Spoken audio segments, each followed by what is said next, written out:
Nació el 4 de junio de 1932 en Canelones. Hizo el liceo militar, fue árbitro de básquetbol y en calidad de tal concurrió a 2 Juegos Olímpicos. Político, empresario y también periodista deportivo. En su mítica barbacoa del Prado nos recibió para hablar de todo. 83 años de experiencia volcados en una charla imperdible. Con ustedes, Julio César Sánchez Padilla.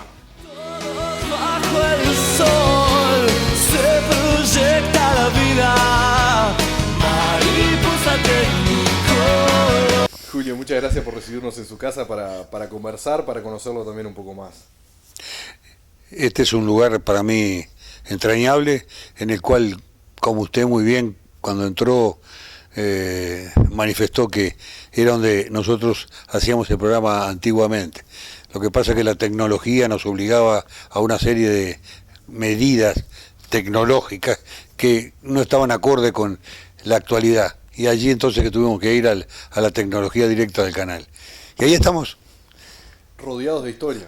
Sí, sin duda alguna, porque todas las cosas que están acá, todas, absolutamente, tienen algún porqué estar acá. Y al mismo tiempo, como soy medio loco en cuanto a la parte de coleccionalidad, el término no me salía, es un invento, ¿no? Entonces hace de que uno se sienta muy bien, porque cada uno de aquellos pocillos que están acá atrás, o jarras, dependen de un lugar en el cual yo he visitado. Cometí un solo error: cuando llegué a casa, después de los viajes, no le puse abajo de dónde.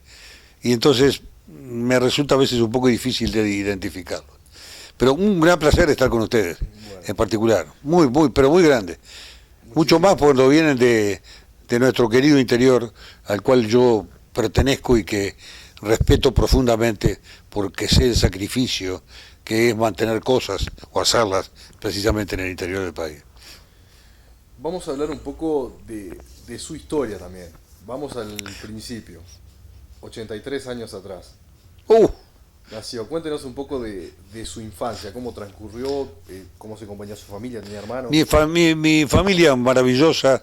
Yo tenía un padre excepcional, el cual tenía 2 trabajos, era policía y panadero.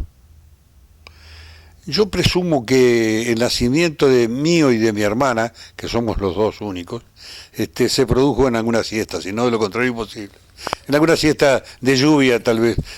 Y en realidad una infancia magnífica desarrollada en mi pueblo Canelones, ahí fue donde nací, pero yo adopté a Santa Lucía como mi pueblo, que queda a unos pocos kilómetros de Canelones, porque allí donde pasé mi juventud. Y he vivido maravillosamente. Soy un tipo feliz, inmensamente feliz. He realizado casi todas las cosas que yo pretendía, menos una, que fue ser intendente de Canelones, pero la última vez que me presenté obtuve solamente 9.896 votos y no alcanzaron, de ninguna manera. Muchos igual. Sí, por supuesto. Que lo siga esa cantidad de personas que confíen en ustedes. No, pero para un Canelones que, mire que ahora Canelones tiene casi 500.000 de habitantes, así que es minúsculo eso, en realidad. Conocido, por supuesto que soy, pero no alcanzó mi convencimiento, como ocurrió con el candidato del encuentro aquí en Montevideo. Muy bien. Volviendo un poco a su historia, aquella infancia, vinculado siempre al deporte, pero no siempre al fútbol, como por ahí muchos. No, siempre al básquetbol, porque la Plaza de Deportes de Santa Lucía, Canelones y Santa Lucía, pero particularmente Santa Lucía, tenía un profesor maravilloso, Salvador Maguad, el cual reunía a toda la juventud de mi época, 14, 15, 13, 16 años, en la Plaza de Deportes. Y ahí en ese quehacer, lógicamente, o aprendías a jugar al básquetbol o te quedabas toda la tarde o toda la mañana sentado en el borde. Yo intenté, pero no alcancé. Entonces un día Salvador Maguad me dice: toma, Polo era el que me decían como apodo, toma, léete este reglamento y te necesitamos acá para que hagas de juez de básquetbol. Y ahí empecé. Y con el juez de básquetbol di vuelta al mundo varias veces. lo he recorrido de punta a punta, he vivido momentos excepcionales dados precisamente por el básquetbol. Y después mi actividad empresarial que surgió, se fue desarrollando y bueno, en este momento me siento muy feliz de lo que he podido cosechar a través de 83 años. Como juez de básquetbol llegó a Juegos Olímpicos, por ejemplo. 2, Roma y Tokio. ¿Y cómo fueron Y esos? un mundial, notable, notable. En el primero, que fue en Roma, estuve solo. En el segundo estuve acompañado por Mario Oppenheim, un gran árbitro y al mismo tiempo una excelente persona y un particular amigo. Y en el Mundial de Río de Janeiro fui designado especialmente y arbitré las 2 finales. Antes, cuando yo estaba en eso, me mandaron un telegrama a mi empleo, yo trabajaba en Shell, para que fuera antes para arbitrar el partido femenino entre Brasil y Estados Unidos. En San Pablo era el Panamericano. Ganó Estados Unidos. Ganó Brasil contra Estados Unidos en femenino. Y al otro día, no, a los 2 días, el masculino. También para que yo lo arbitrara. Ganó Estados Unidos cómodamente.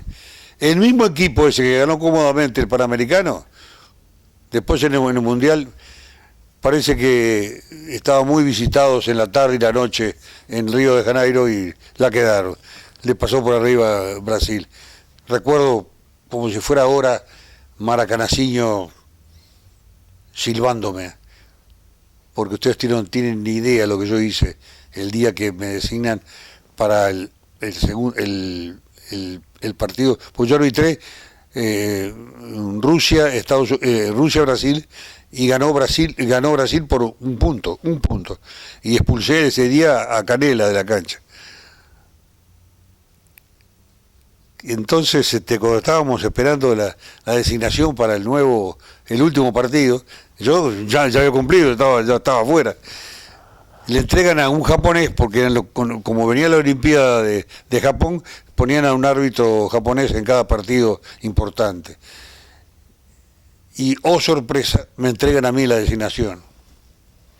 Yo no podía creer que me hubieran designado para hacer Brasil, Estados Unidos. No podía creer, porque después de haber hecho Brasil Rusia, habiendo expulsado a Canela, habiendo ganado Brasil por un punto. Lo que pasa que en ese momento, debo confesarlo, modestamente, era muy buen juez. Esa es la verdad, era muy bueno. Yo sé que era muy bueno. Entonces, en el partido ese de Brasil y Estados Unidos, cuando dan la nómina, los altoparlantes dan la nómina de todos, o sea, primero los jueces, primero el juez, después el árbitro y después los equipos. Cuando me nombraron a mí, fue una cosa tan imponente. Bramaba el Maracanacinho. ¿Qué hice yo? Me cuadré como si fuera uno de los gladiadores de la época de los romanos y saludé a un lado, al otro y atrás. ¡Pah! Peor todavía, fue espantoso. Hice un buen arbitraje, me ayudó Brasil porque los pobres norteamericanos creo que durmieron con 2 mujeres cada noche, así que era imposible que pudieran estar en muy buenas condiciones. Aquellos que dicen que mantener relaciones sexuales para después jugar o responder atléticamente bien, no lo demostraron en ese momento. Y usted se ríe todavía, ¿qué quiere? ¿Cómo se veía en Uruguay en ese momento el tema de que, por ejemplo, hoy un juez uruguayo va a unas Olimpiadas, a un Mundial, y se lo sigue mucho, se hace mucha prensa? ¿En ese entonces era así? Mucho. ¿Sí? Pero mucho más de lo que ahora. Muchísimo más que lo que ahora. Porque antes, tenga en cuenta usted que todos los diarios tenían, particularmente el Diario de la Noche, tenían 2 páginas de deporte. Y una tercera que era de básquetbol. 3. Una locura. Y la proyección y la significación era muy grande. Era estupendo, era fantástico. Todo eso que está ahí son apuntes y y recuerdos de cada una de las actividades que desarrollé como juez de básquetbol en mi vida. La verdad, muy bien. Y después, ¿cómo fue el paso al fútbol? O sea, muy fácil. Yo, cuando dejé de hacer de juez de básquetbol, enseguida me contrataron de Canal 5 para que hiciera comentarios de básquetbol en un programa que se llamaba Prisma de los Deportes. Era un programa que dirigía Lalo Fernández, un gran periodista, un analítico duro del deporte que analizaba, duro de verdad, para mí espectacular. Y pasó un año, 2, y al tercer año no renovaron, porque el contrato era directamente con él para hacer ese programa. Y todos los demás éramos contratados por el canal. Y es decir que terminaron el contrato y quedó libre el espacio. Lo cual a mí me hizo pensar, que estaría bueno hacer un programa, ¿eh? Y ahí fue donde presenté el proyecto, lo aceptaron. El problema de poner el nombre no fue difícil para mí porque en ese momento, ¿no? Y recuerde usted que hace 45 años atrás, los árboles que están en el Parque Valle eran muy bajitos. Quiere decir, cuando uno venía por 18 de julio, llegaba al obelisco, miraba hacia el fondo y allá estaba la torre del estadio. Estadio, dije yo, se tiene que llamar. Bueno, y así fue. El primer programa se llamó Estadio. Y el segundo programa, Estadio 1. Porque pensé en cambiarle el número cada año que pasaba. Como me lo indicaba en ese momento un programa de radio que hacía un gran periodista, pero gran periodista radial, que era, no me acuerdo. No, dijera un amigo, Sergio Puglia, dice, el coágulo no se me movió y no puedo recordarlo. Me da vergüenza. Por él, pero como que Estadio 1 quedó muy redondito, no lo cambié más. Y ahí quedó Estadio 1 para siempre, 45 años atrás. Sí, hoy sería Estadio 45, que es récord mundial ya, récord Guinness. El récord Guinness desde el año 2002. Quiere decir que ese se ha multiplicado por muchos más, porque no lo he renovado, pero no es necesario, porque hasta tanto no me muera, no vamos a poder determinar cuál es el último día de mi dirección de Estadio 1. Sus caras de resignación, los vi felices, llenos de dolor. Ellas cocinaban el arroz, se levantaban sus principios todas las mañanas que viví. Hablaba del estadio, que se veía el Estadio Centenario ya desde el obelisco. En 1930 usted todavía no había nacido. No había nacido, 32. Pero vio, sí, con mucha conciencia, porque tenía ya 18 años, el Mundial del 50. El Mundial del 50 yo se escuchaba por radio, no se veía, no teníamos forma. Y yo vivía en Canelones. No, vivía en Santa Lucía ya. Entonces, mi mamá, que era una mujer maravillosa, realmente maravillosa, y que poco salía, estaban dando en el Teatro 18 de Julio, en Montevideo, Paquito Busto estaba dando La tía de Carlos. Y ese día, el 16 de julio de 1950, yo no lo escuché el partido. No lo escuché el partido porque estaba en el Teatro 18 de Julio. Allí sentaditos en la platea, presenciando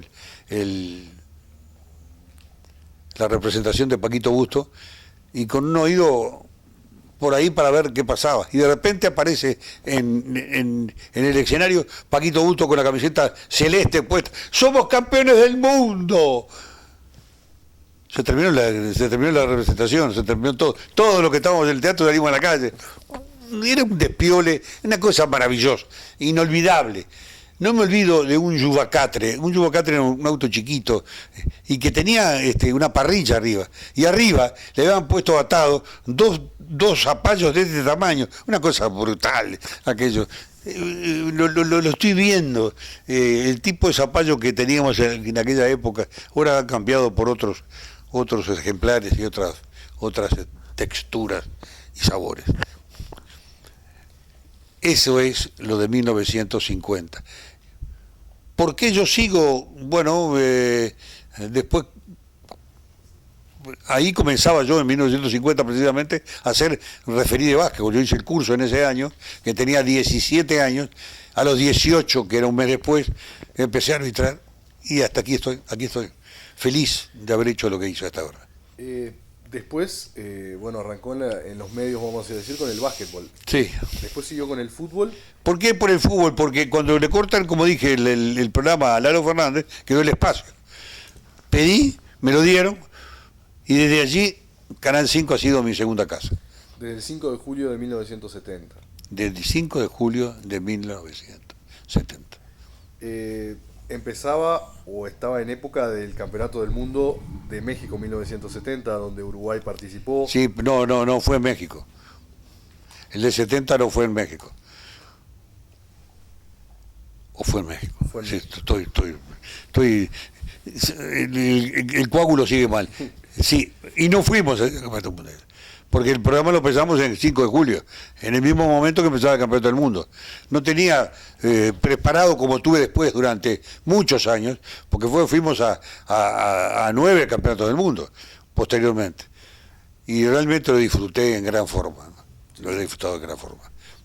¿Cómo era en ese momento, tantos años atrás, hacer una cobertura periodística desde un mundial con mucho menos posibilidades por ahí tecnológicas de satélite de lo que hay hoy en día? No había ninguna, era una cosa de locos. Además los equipos eran equipos que gracias a Rodríguez, un joven camarógrafo que yo tenía en ese momento, porque ¿cómo hacíamos la cobertura? Voy al antecedente para luego contestar. ¿Cómo hacíamos la cobertura de los partidos acá? Y íbamos con un camarógrafo, no un camarógrafo como están haciendo ustedes ahora, no, con un filmador, alguien que filmaba, y tenía 3 minutos. ¿Qué es lo que teníamos? ¿Y qué es lo que hacíamos en el estadio? Después yo quería comprar cámaras para ir a todas las canchas. Y me dijo Esteban Rodríguez, don Julio, mire que en este momento llegó una información que para mí es de un gran valor. Han inventado un sistema para poder grabar y pasarlo después en los estudios de los canales. ¿Y cómo se llama eso? Video.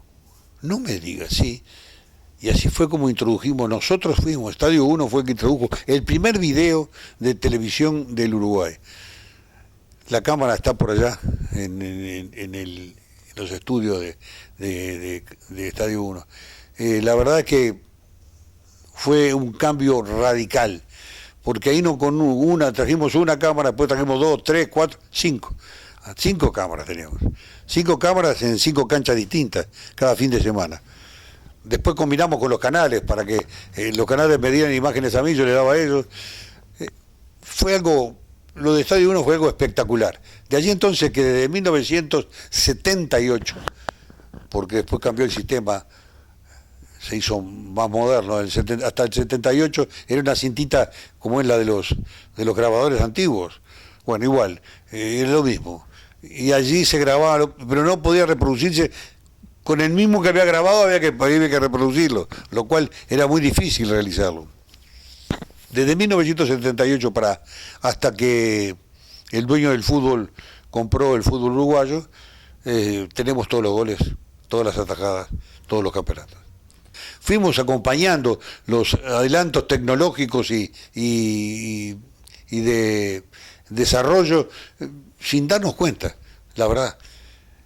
¿Cómo hacíamos para mandar las imágenes? Ahí está el asunto. Íbamos al aeropuerto, preguntábamos en la agencia de los vuelos que vinieran hacia el Río de la Plata, Buenos Aires o Montevideo, generalmente Buenos Aires, y nos poníamos en la puerta preguntando, ¿va a Buenos Aires? Yo voy, usted no me llevaría esto, por favor, que allá en Buenos Aires se lo van a reclamar. Y así enviábamos las entrevistas, la parte de las entrevistas fundamentalmente, porque ya la televisión había avanzado de tal forma que ya se veían los campeonatos en forma directa a través de la televisión, generalmente de los canales hasta que después De esa forma, no se estaba nunca seguro si el material llegaba, si no llegaba. llegaron todos siempre. Estábamos llamando por teléfono permanentemente para poder estar en contacto con quien recibía acá en Montevideo. Fue algo, ¿quiere que le diga la verdad? Valentín, maravilloso. Hoy, al pensarlo, porque ahora ni vamos a los campeonatos, porque a cada campeonato que va a Uruguay, van todos los canales con 5 o 6 muchachos, periodistas o técnicos, ¿qué vamos a hacer nosotros? Simplemente de visita, no. Entonces nos quedamos, como nos quitaron además la posibilidad de tener los goles, y nos quitaron la posibilidad de tener los goles por no aceptar y decir amén a quien el dueño del fútbol le impone o le ha impuesto a través del tiempo, sistemáticamente, sin que nadie se entere ni tampoco lo establezca, de que no se puede hablar en contra de él. Y nosotros seguimos con nuestra particular y especial independencia. Y en el tema del fútbol, en el 70, por ejemplo, cuando comenzó el programa, Uruguay salía cuarto en un mundial, después se vino... Cuarto en un mundial que no le dieron pelota, nadie le dijo nada a nadie. Nadie recuerda ese cuarto lugar en el mundial de México. Recuerdo la jugada final con la cual hizo el gol,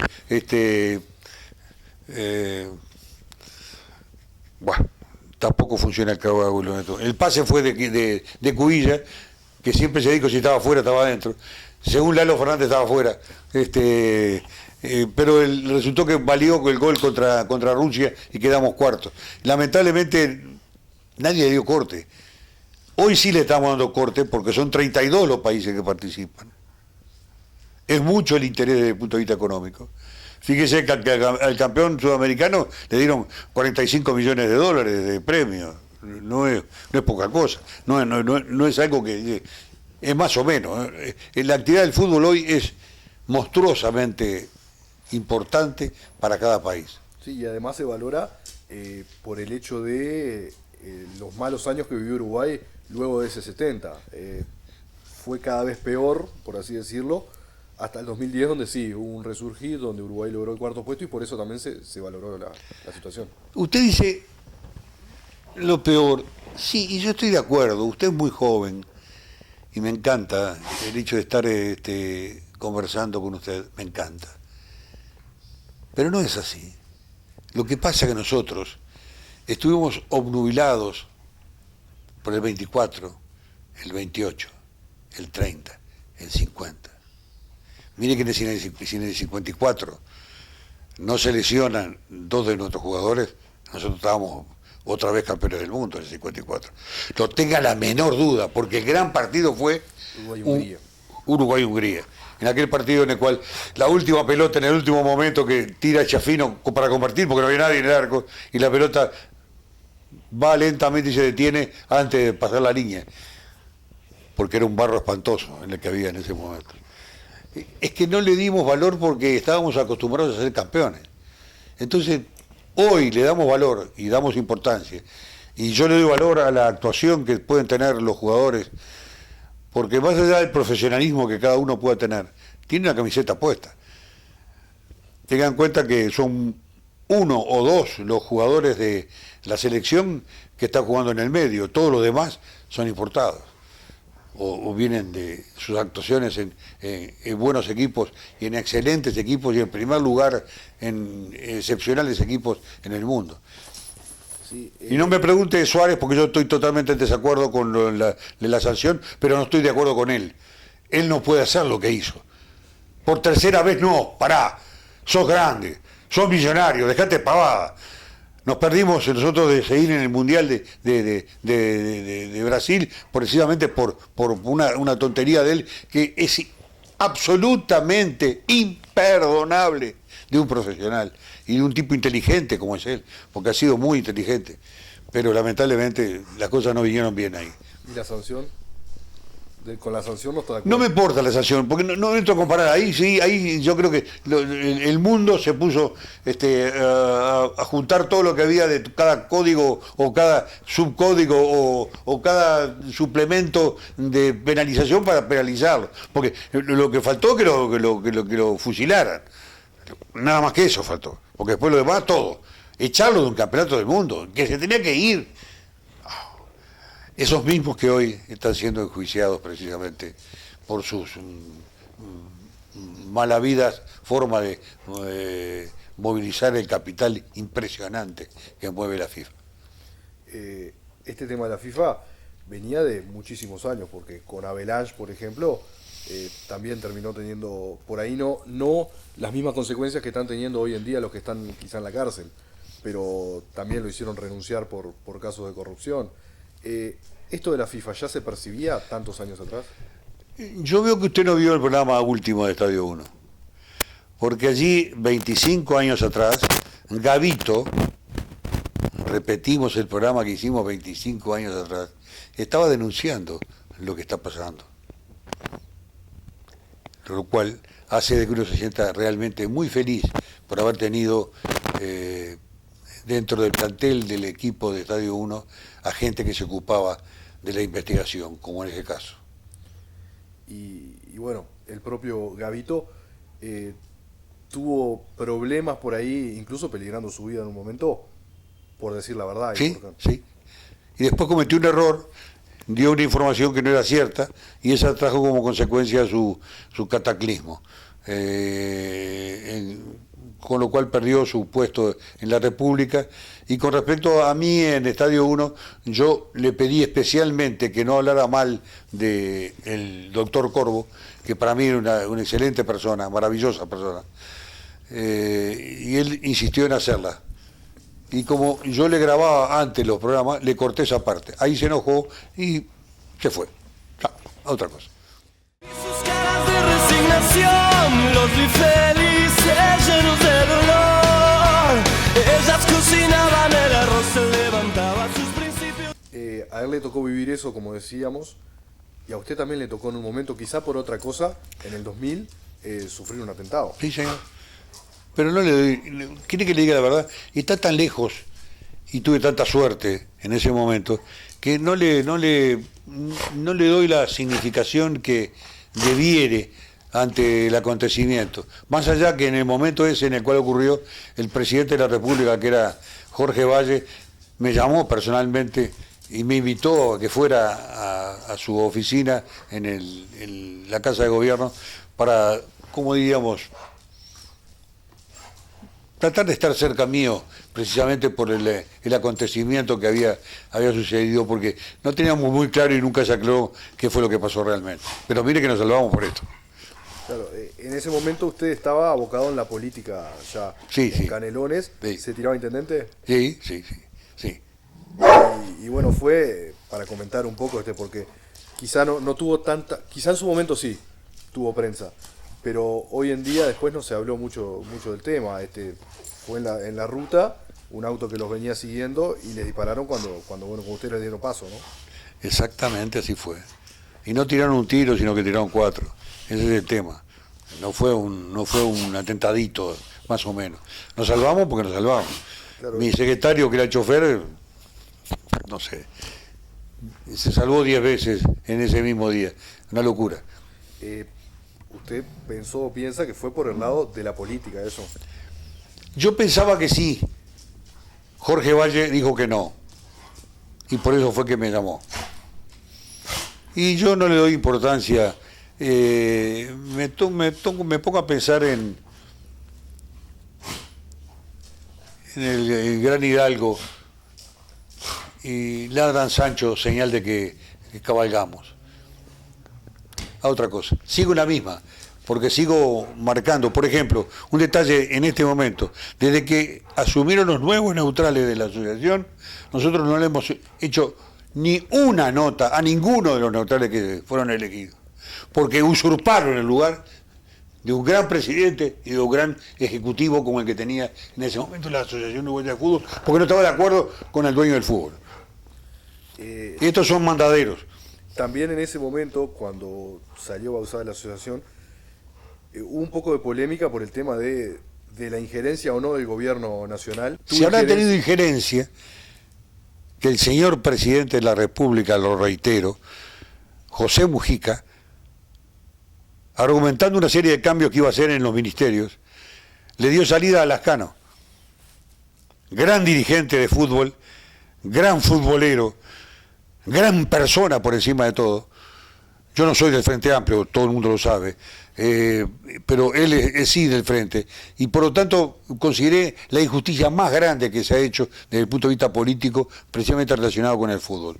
Lo destituyó y sigue estando Quechichián como ministra de Turismo y Deporte. Ahora el deporte lo van a separar, van a hacer una secretaría de deporte, dependiendo directamente del presidente. ¿Y cómo Se pasó Tabaré, con eso se pasó. En ese momento lo que pasó, como dice, teniendo injerencia Mujica, fue ir totalmente contra las reglas y los principios de la propia FIFA, que estaba en condiciones de poder sancionar a Uruguay, al fútbol uruguayo, a la asociación. Sí, pero en este caso el ministerio nunca, no se hizo ninguna denuncia en aquel momento. No como ahora que cualquier cosa denuncia y a que averigüen, porque le perdieron la fe, se le ha perdido la fe a la FIFA, esa es la verdad. Sí, por ahí para los uruguayos se empezó a perder esa fe en la FIFA cuando pasó por ahí, o de manera más fuerte, lo de Suárez en el Mundial. No, diríamos que todo el mundo utilizó, y aquí donde discrepo también con la generalidad, todo el mundo pensó que era una revancha por lo acontecido en algún momento determinado. Pero si Suárez no hubiera mordido a nadie, no pasaba nada. Nosotros estábamos entre los 4 primeros del Campeonato del Mundo de Río, sin ninguna duda, porque teníamos un equipo en el mejor momento. O mejor dicho, en un momento que no había decaído de lo que ya había demostrado en Sudáfrica. Y viendo también en los avances o los cambios del fútbol, lo que pasó ahora con Cavani en la Copa América, la situación con Gonzalo Jara, el defensor de Chile. Hay algunos que dicen, bueno, no, los uruguayos no nos podemos quejar porque antes se hacía lo mismo, hacíamos lo mismo. Lo que dicen eso son unos estúpidos. Claro, otros dicen, por favor, los que dicen eso son unos estúpidos. Porque ¿contra quién jugábamos? ¿Contra los 7 enanitos? ¿Con quién? ¿Con alguna muñeca? Jugábamos contra tipos que jugaban de la misma forma que jugaba Uruguay. Lo que pasa es que Uruguay no salió campeón del mundo por eso. Porque justamente hace pocos días vino a hacerme una entrevista a un periodista brasileño que está haciendo un reconto precisamente de algo que se dice en Brasil y que él entiende que no es así, de que Uruguay ha ganado todo a prepo y Uruguay ha ganado jugando al fútbol, porque lo que jugó Uruguay en el Campeonato del Mundo del 50 fue espectacular. Usted recuerde ahora la integración de ese equipo y uno dice, ¿pero qué eran? Eran magos, porque fueron grandes todos, desde Mápoli hasta el puntero izquierdo, que en ese día no jugó el que tenía que jugar, sino que jugó otro como consecuencia, que era Vidal, si será grande suerte la de Uruguay, que ni siquiera Vidal pudo jugar, que no era uruguayo ese día. Quiere decir que el campeonato lo ganaron los uruguayos todo de punta a punta, 1950. Increíble. En el 54 no hubiese pasado lo mismo por Hover. Claro, pero ¿qué pasa? Hover es alguien integrante del quehacer del fútbol uruguayo como Tango para mí, el perro de casa. Lo mismo. La verdad es que el 54, yo le puedo asegurar que si esa pelota de Chiafino, que fue la final llega a entrar, ganábamos el partido. Y buenas tardes, mucho gusto. Éramos campeones del mundo otra vez porque tenemos un cuadrazo imponente. Y ese partido que por lo que veo está muy fresco en su recuerdo, ¿cómo fueron esos momentos viviéndolo, me imagino, obviamente por radio en ese entonces? Uruguay perdió 2-0, 2 goles de Hover, se empata sobre el final del encuentro y se va a largue. Hover también sufriendo taquicardia en ese entonces. ¿Cómo fue vivirlo por radio? Yo tengo un tratamiento cardiológico desde el año 2002, por lo tanto creo que eso perjudicó mi órgano vital de vida, porque realmente le puedo asegurar a usted no había nacido. usted le puedo asegurar a usted que eso fue algo maravilloso. Y una desazón muy grande de todos aquellos que en ese momento estábamos con el deporte. Yo estaba en plena gestión como juez de básquetbol, pero el fútbol me interesaba en forma sublime, superior, sin ninguna duda. Y perder ese partido fue una infame, una infame. No olvide después lo que fue lo que vino después, porque no salió campeón del mundo porque se enfrentaron con una Alemania que, Dios mío, fue espantoso, fue fantástica. Si tiene que hacer un podio por ahí de los mejores uruguayos en la historia del fútbol de nuestro país, ¿quiénes lo rellenan a ese podio? Son muchos. El primero que yo pongo en el podio de los grandes del fútbol de nuestro país se llama Obdulio Jacinto Varela. El negro ese fue el autor de la letra de mis canciones en lo que fue el Campeonato del Mundo del 50. Él cuidó hasta el más mínimo detalle. Los jugadores no se estaban, todos los jugadores que estuvieron en este lugar reunidos hace muchos años, grabación que vamos a pasar en algún momento determinado en Estadio 1 ahora rememorando los 45 años, no se dieron cuenta de lo que podía ocurrir. Y menos cuenta se dieron cuando entraron a Maracaná y había 200.000 personas. Fue la única vez que hubo 200.000 personas. O mintieron lo que en aquel caso los contaron, o vendieron demasiadas entradas, no sé. Pero lo importante es que estaba repleto. Eso fue algo maravilloso. El volverlo a ver es maravilloso. ¿Por qué es un acontecimiento único en la historia del fútbol del mundo? Porque se le ganó al locatario. Y que venía de hacerle 6 goles al mismo equipo que nosotros empatamos en el último minuto 3-3 con España. Entonces, era una práctica para Brasil, y no fue así. Fuimos campeones del mundo. La gente hoy en día, por ahí los más jóvenes, piensan que Obdulio Varela era más por ahí personalidad, garra, como se dice, pero no tanto fútbol, pero no era así. Obdulio Varela era el conductor de Peñarol. Era el que tenía, en él emanaba lo que era el juego de fútbol de Peñarol. Y por eso en el 54, cuando lo estoy diciendo, eran muchos los que integraban ese equipo, precisamente campeón del mundo. Los últimos 2 partidos no los jugó Obdulio porque estaba lesionado, lo que perdió Uruguay, desgraciadamente. Perdió contra Hungría y perdió por el tercer puesto. ¿Y a qué otros considera entre los mejores jugadores de la historia? Son muchos. Realmente, Alberto Chiafino fue una cosa impresionante porque él era una dama. Vos lo veías a Chiafino y decías, y este puede ser, sí, era un dandy, parecía frágil, sin embargo era un tipo excepcional. Y después en Nacional Gambetta, por ejemplo, se imagina en este momento los problemas que tiene Uruguay con los suplentes para los marcadores de punta. Con Gambetta no tenía problema nada, lo ponía a la izquierda o a la derecha es lo mismo, una cosa impresionante. Jugadores excepcionales. Lo que ocurre es que ahora, desgraciadamente, nos tenemos que conformar con lo que nos dice la prensa. Porque fíjese lo que está pasando en Peñarol. Ahora está jugando un equipo en el Panamericano y lamentablemente no tiene jugadores de Peñarol. ¿Por qué? Porque el goalkeeper no permitió Bengochea que fuera y ni tampoco el marcador central, que eran integrantes natos, titulares, digamos, de este equipo. Lo que pasa es que se van muy jóvenes. No tenemos el disfrute maravilloso. ¿Usted se imagina lo que era Castro Sciocca, Tino García Porta y Sapirán? No, usted no tiene la menor idea de lo que era. Usted no tiene la menor idea de lo que era. Era una cosa sin precedentes. Castro Sciocca, Tino García Porta y Sapirán. El último córner que se tiraba en el minuto 90, 89-10, porque no era como ahora que le agregan. A los 90 se acabó. Era de un temblor para los adversarios con esa delantera maravillosa. Hay muchos para poner en el podio. Y los que hoy deben estar en el podio no juegan acá. Desgraciadamente.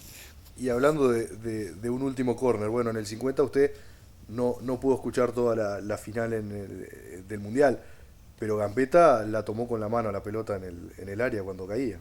Sí, pero ya había sonado el silbato del árbitro. Ahí está la foto. Pero no todos lo habían escuchado. Pero él sí. Y yo, ¿quiere que le diga la verdad?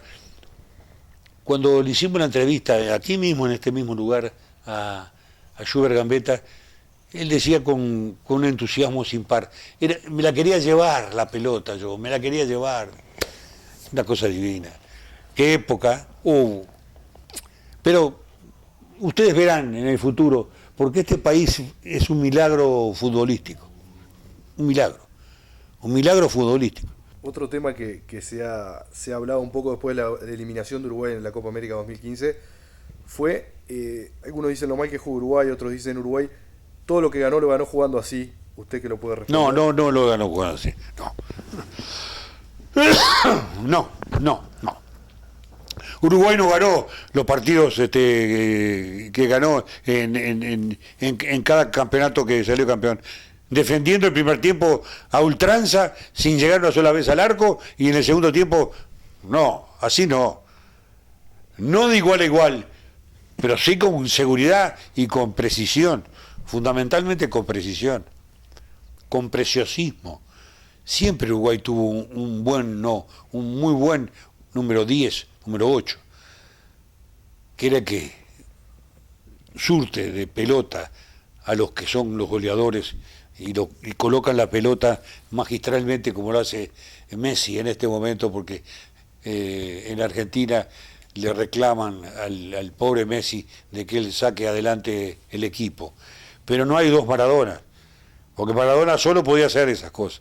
Él no lo logra en su equipo, en su selección. No lo logra. En cambio, sí en Barcelona. Casi inexplicable. Estoy hablando de otro país, no me gusta. No me gusta hacerlo, pero lo menciono a propósito porque se ha hecho una gran injusticia con el mejor jugador del mundo como es en este momento Messi. ¿Y si tiene que comparar Messi, Maradona, Pelé? Pelé. ¿Sí? Pelé fue, ¿quiere que le diga la verdad? Era un mago. Eran mentiras que era un negro y que jugaba. Fue un mago disfrazado de jugador de fútbol. Porque era increíble las cosas que hizo. Hay que salir campeón 3 veces del mundo. Hay que salir. Era muy jovencito y los otros 2 fueron parte de él. Maradona fue un gran jugador, pero es una pésima persona. Lamentablemente. Habla mal del papa, del tío, del abuelo, de no sé, siempre. Y siempre le sale bien, porque de todo aquello que él critica, finalmente aparece de que tenían alguna hilacha que no era la que correspondía al traje que están vistiendo.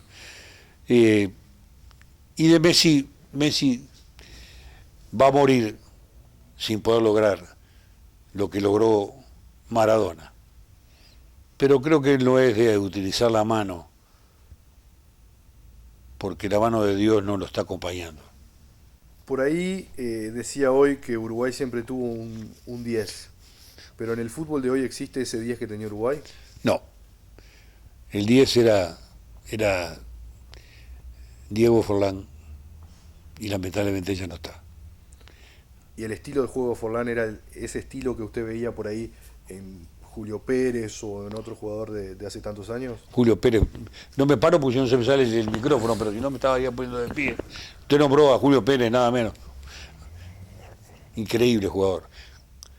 Es muy difícil poder reunir tantas virtudes. Ese es el tema, esa es la dificultad. Pero el fútbol para los uruguayos viene a ser como una fuente de juvencia, ¿sabe?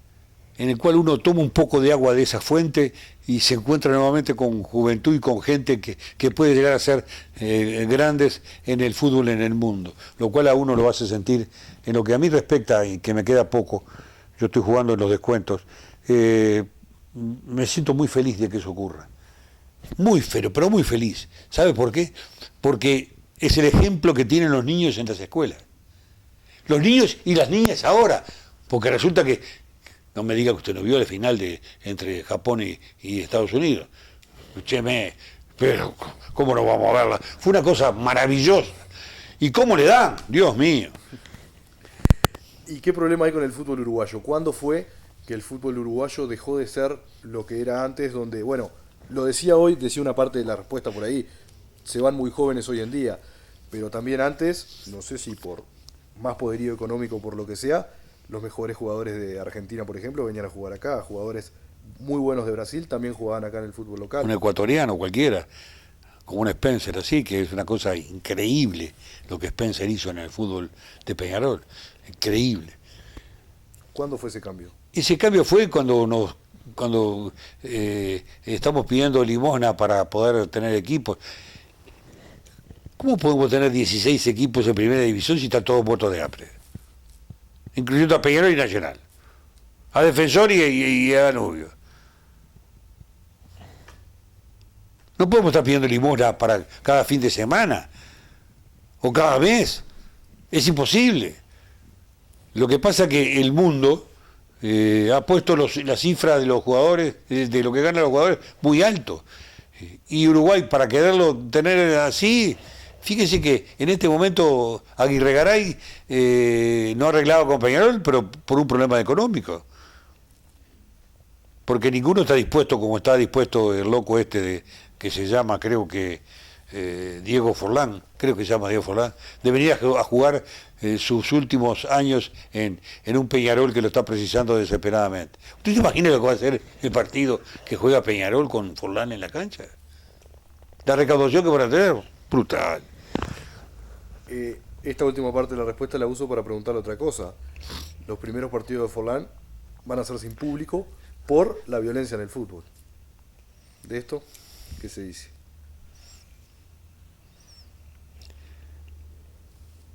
Que lo que han logrado esos unos perfectos estúpidos. Estúpidos y al mismo tiempo inconscientes e irresponsables.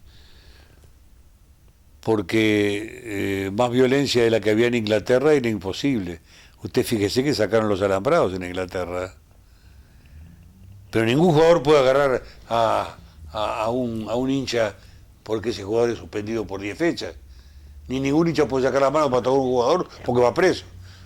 Y no preso para ver sin prisión, no, va preso, chao. Entonces, esa es la fórmula. Aquí tenemos que ser muy severos con bueno, yo en este momento no quiero volver atrás porque sería... la cuestión de la violencia está dada un poco por la actitud política que se tiene. Mucha tolerancia por no querer crear problemas con grupos o barrios o ciudades o lo que fuera. Si uno le arrimara la ropa al cuerpo, tenga la seguridad que la cosa terminaría muy rápidamente. Esa es la auténtica realidad. ¿Cuán importante fue durante toda su carrera, tanto en lo deportivo, en el periodismo, en lo empresarial, en lo político, la familia? Usted es casado, tiene 4 hijos. La única cosa que le puedo decir que hoy, precisamente, es increíble lo que usted me está preguntando. Hoy me llamaron de Planeta que van a hacer un libro, en el cual me van a... O sea, un libro respecto a mí. Y me llenó de satisfacción y de angustia al mismo tiempo. El que lo va a escribir va a ser Gerardo Sotelo.